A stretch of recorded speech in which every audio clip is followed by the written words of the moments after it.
Este es el primero de una serie de videos que vamos a presentar en la página web de la Sociedad Argentina de Cardiología y en los que la intención es discutir presentaciones de estudios de significación en diferentes congresos internacionales, convocando a referentes en las diferentes áreas de la cardiología y que vengan acá a expresar su opinión sobre el estudio en cuestión. En este caso en particular nos vamos a referir al estudio PROMISE. Como sabemos, cuando un paciente se presenta frente a nosotros y refiere dolor de pecho y no es un paciente con enfermedad coronaria conocida, y cuando la probabilidad de que se trate de un cuadro grave es baja, de manera que no necesitamos recurrir a un estudio urgente ni pensamos en internar al paciente, solemos pedir al paciente una prueba funcional para confirmar el diagnóstico de enfermedad coronaria y, en cierta manera, evaluar pronóstico. Este tipo de estudio lo hacemos generalmente con una ergometría, o bien recurrimos a imágenes de medicina nuclear y de ecocardiografía, en ambos casos con la realización de algún esfuerzo o bien con apremio farmacológico. Ahora bien, esta evaluación funcional de los pacientes ha sido desafiada en los últimos años por la aparición de la angiotomografía coronaria, que permite evaluar la anatomía coronaria. Y surge entonces la discusión acerca de si frente a un paciente como el que mencionamos, un paciente con una probabilidad pretest baja e intermedia de enfermedad coronaria, con un cuadro que nos permite, que nos da tiempo como para realizar un estudio diagnóstico, tenemos que enfilar hacia una estrategia basada en un test funcional o si debiéramos, por el contrario, enfilar hacia una estrategia basada en definir la anatomía coronaria. El estudio PROMISE se planteó entonces justamente responder a esta pregunta y comparó en pacientes con probabilidad baja e intermedia de enfermedad coronaria que consultaban por molestia precordial, generalmente dolor de pecho en casi el 70% de los casos, pero también disnea o otro tipo de manifestación. Decía, se planteó en esos pacientes comparar la estrategia funcional con la estrategia anatómica. La población considerada, de poco más de 10.000 pacientes, era una población que tenía una edad promedio de alrededor de 60 años, el 51% eran mujeres, y tenía una prevalencia alta de factores de riesgo coronario. Había un 21% de diabéticos, un 65% de hipertensos, un 67% de dislipémicos, un 51% de tabaquistas o extabaquistas. Muchos de estos pacientes estaban medicados. Un 25% recibía beta-bloqueantes y entre el 43 y el 46% estaba medicado con estatinas, con aspirina, con inhibidores de la enzima convertidora o antagonistas de la angiotensina 2. Lo que se comparó no fue la capacidad diagnóstica de los estudios en cuestión, sino que básicamente se tomó como punto final un compuesto de eventos. Se quería ver si una estrategia basada en la definición anatómica de enfermedad coronaria era capaz de reducir la tasa de eventos respecto de lo que iba a suceder en la otra rama, en la rama de evaluación funcional. Se planteó como punto final un combinado de muerte, infarto agudo de miocardio, hospitalización por angina inestable y formó parte también de este punto final el hecho de que los pacientes presentaran alguna complicación atribuible al estudio diagnóstico realizado dentro de las 72 horas, por ejemplo, accidente cerebrovascular o disfunción renal. Se consideró a priori que la rama que iba a ser sometida a evaluación funcional tendría un riesgo de eventos de poco más del 8% a 2 años y medio. Y se consideró también que una estrategia basada en la definición anatómica de enfermedad coronaria, con la angiotomografía, sería capaz de reducir esa tasa de eventos en un 20%. El estudio que se realizó en la rama de evaluación funcional, en 2/3 partes de los casos, fue un estudio de medicina nuclear. En el 22% de los casos, un estudio ecocardiográfico y en el 10% restante, una prueba ergométrica. Y cuando el estudio fue un estudio de imágenes, medicina nuclear o ecocardiografía, en la cuarta parte de los casos el apremio fue farmacológico y en las 3/4 partes restantes los pacientes fueron sometidos a un esfuerzo.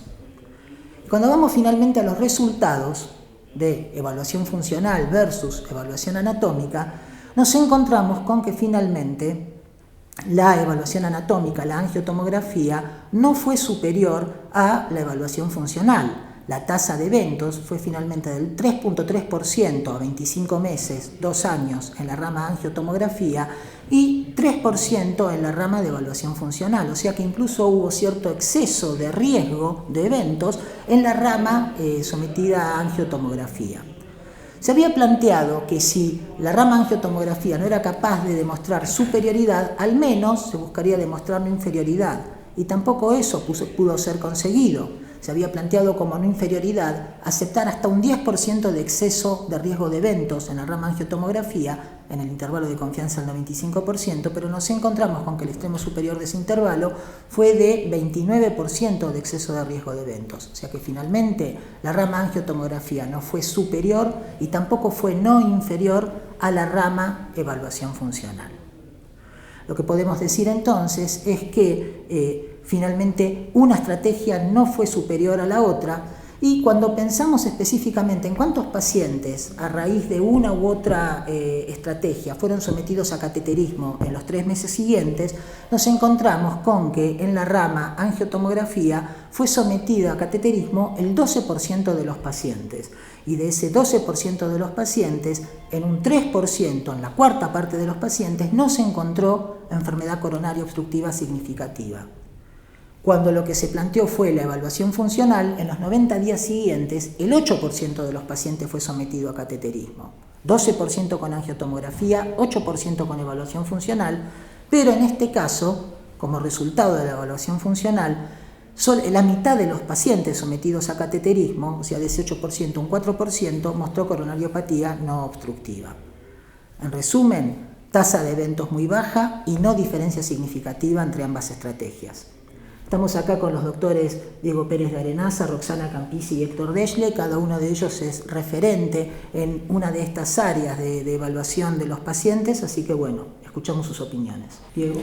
No, digamos, el estudio se planteó como superioridad para la tomografía, ¿no? Evaluar, testear la superioridad de la tomografía respecto al estudio funcional, y la verdad que nos encontramos con un empate. Las dos estrategias fueron similares en la capacidad de predecir eventos en el seguimiento a 2 años y medio promedio. Esto que se ve como algo quizás negativo para la tomografía, nosotros lo hemos tomado como algo muy positivo, porque no teníamos evidencia que en pacientes con enfermedad crónica estable el estudio anatómico era una opción con respecto a una prueba funcional. Así que hoy en día nos encontramos con que en algunos pacientes, en una selección de pacientes, que eso ahora vamos a discutir bien, existirá la posibilidad de utilizar la tomografía como primera elección. Creo que, utilizar hoy en día en la Argentina o en el mundo la tomografía como primera elección, hay que hacer algunas salvedades. Creo que el beneficio de una prueba funcional, la información que da una prueba funcional, una prueba de ejercicio, es muy rica para el médico clínico, el médico cardiólogo clínico. O sea que no tenemos que perder el apremio de ejercicio.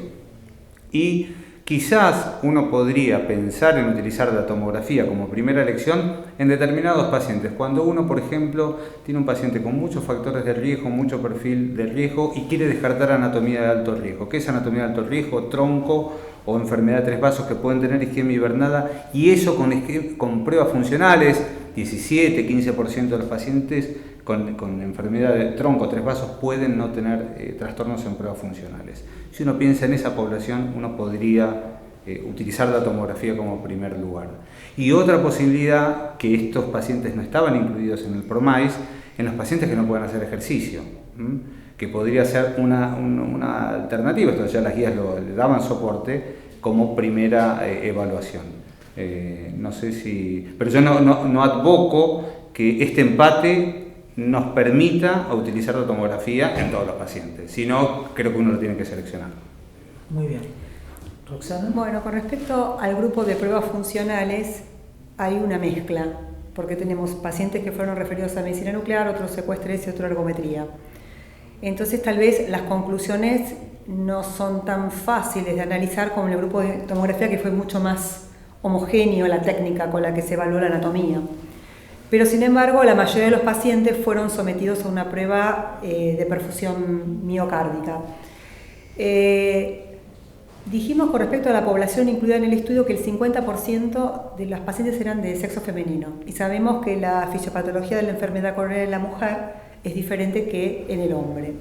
Entonces, yo puedo tener en mujeres estudios de perfusión miocárdica con isquemia inducible y no tener un correlato epicárdico, con lo cual esto no me llama la atención, porque de hecho el grupo que estuvo sometido a las pruebas funcionales tenemos la mitad de los cateterismos con enfermedad coronaria no obstructiva, mientras que en el caso del grupo asignado a tomografía multicorte, que luego fue referido a CCG, fue el opuesto, digamos. Entonces, el análisis de las poblaciones y después de los subgrupos, como estaba planteando Diego y como charlamos antes con Héctor, es muy importante a la hora de la lectura de los estudios. No es que un estudio funcional nos dé más falsos positivos desde el punto de vista anatómico, sino que, ojo, acá tenemos pacientes mujeres y también tenemos un alto porcentaje de diabéticos, que la diabetes es otro de los paradigmas entre la discrepancia entre perfusión y anatomía. Yo creo que en el grupo del estudio el grupo de estudios funcionales realmente hubo una mezcla, como dijiste vos recién, Roxana. La verdad es que solamente el 21% de los pacientes se hizo una prueba de ecoestrés. Me preocupa el 10% de pacientes con ergometría, porque la ergometría tiene una sensibilidad del 60%, y si vamos a analizar pequeños subgrupos, como lo que vos dijiste, Diego, de alto riesgo, es muy probable que con la ergometría esos pacientes no sean detectados, y quizás tampoco con estudios con imágenes, pero particularmente no van a ser detectados con ergometría. El porcentaje de pacientes con ecoestrés, como dije, es bajo, así que no permite sacar demasiadas conclusiones. Me parece, conclusiones específicamente referentes al ecoestrés. Me parece que en este empate, digamos, refuerzo lo que vos dijiste, creo que uno debería empezar a analizar desde la lógica qué subgrupo de pacientes va a mandar a hacer cada estudio, porque tampoco es menos cierto que si bien hubo un empate y hubo mayor porcentaje de cateterismos normales en el grupo de estudios funcionales, tampoco es menos cierto que en el grupo tomografía hubo el doble de revascularizaciones. Hubo un 6% de revascularizaciones contra 3%, probablemente inducidas. No creo que todos esos fueran en anatomía de alto riesgo, probablemente inducidas por la anatomía en sí y con poca repercusión funcional. Entonces, creo que hay que ser cauteloso, y como conclusión yo diría, seguramente la tomografía no es peor, por lo menos en este grupo de pacientes, como primer estudio en un paciente. Recordemos que estos son pacientes sin enfermedad coronaria conocida y que tienen un síntoma sospechoso, que entran al consultorio y que no son de alto riesgo. Estos no son pacientes con angina inestable ni mucho menos. Que probablemente en este grupo de pacientes uno puede usar la tomografía como primera elección y va a tener que seleccionar dentro del universo qué paciente se va a beneficiar con la tomografía como estudio de primera elección y cuál se va a beneficiar con un estudio funcional como primera elección. Muy bien. Una pregunta. Ustedes vieron que la tasa de eventos fue sorprendentemente baja. Sí. Y de hecho, de los eventos, la mitad fueron hospitalizaciones por angina inestable. Quiere decir que si hablamos específicamente de muerte e infarto, el riesgo es bajísimo. La probabilidad calculada de enfermedad coronaria en los pacientes era de poco más del 50%, 53%. Sin embargo, fueron positivos el 10 y el 11% de todos los estudios. Quiere decir que solamente 1 de cada 10 estudios en cualquiera de las dos ramas evidenció enfermedad coronaria.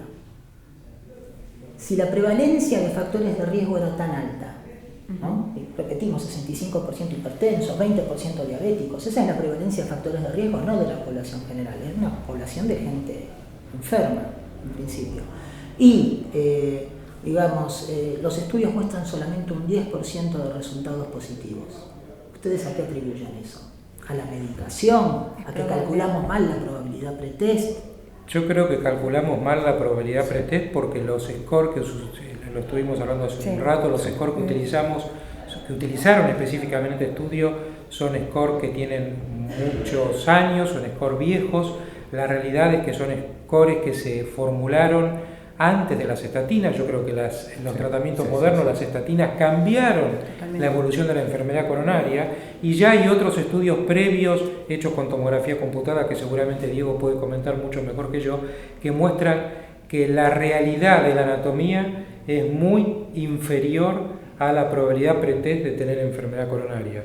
Es decir, que con los scores creo que estamos en este momento sobrevalorando, y este estudio es una prueba evidente. Nos encontramos con una tasa de evento bajísima comparado con lo que se preveía. Igualmente el tema del tratamiento a mí me parece que no tenemos que descartarlo, porque son pacientes que estaban medicados y cuidados, digamos, de alguna manera. Me parece que es interesante, y también en la editorial que acompaña este artículo hay un punto que a mí me pareció de interés, es que no hubo un grupo testigo de qué hubiera pasado si el médico, el cardiólogo, en vez de pedir un estudio, sea funcional o un estudio anatómico, simplemente lo hubiera medicado y seguido en el tiempo. Entonces tal vez tenemos un 3% en una rama y 3.3 en la rama anatómica, porque el médico tenía una imagen o un estudio funcional como una ergometría o la anatomía para luego ir tomando decisiones. Entonces, ese punto de la falta de un grupo de testigo, me pareció que en la editorial que acompaña el artículo un ítem interesante a tener en cuenta. Sumándome a lo que vos decís, cuando uno dice una tomografía es negativa para lesión significativa, enfermedad coronaria significativa, uno descubre muchas placas, mucho calcio, y eso es un elemento que uno lo utiliza muchas veces para reforzar el tratamiento o para cambiar un hábito, por ejemplo tabaquismo. Cuando uno discute con una tomografía con un paciente y le muestra que hay placas no significativas, no van a ser esos pacientes sometidos a un cateterismo, ayuda mucho al manejo de los factores de riesgo de la medicación con los pacientes. Creo que lo que vos decís, que es distinto tener un estudio funcional o una prueba, un estudio anatómico, y dialogar con el paciente con una prueba que, no hacerlo sin ningún estudio. O sea que yo creo que parte de la adherencia de la medicación, y por eso la baja tasa de eventos, está dado por eso. Y después, lo que hablábamos, la prevalencia de enfermedad coronaria se estimó con el Forrest, que es un diagrama pre-aspirina, creo. Así que no había estatinas, no había betabloqueantes, no había inhibidores de la ECA. O sea que inclusive el Framingham está hecho previo a las estatinas. O sea que, este fue un estudio que estuvo, con un punto final de eventos clínicos. Y toda la predicción de eventos clínicos no estuvo bien estimada de acuerdo a predictores más modernos, que incluyen la medicación, que incluyen las variables de los pacientes, pero incluyendo la medicación actual.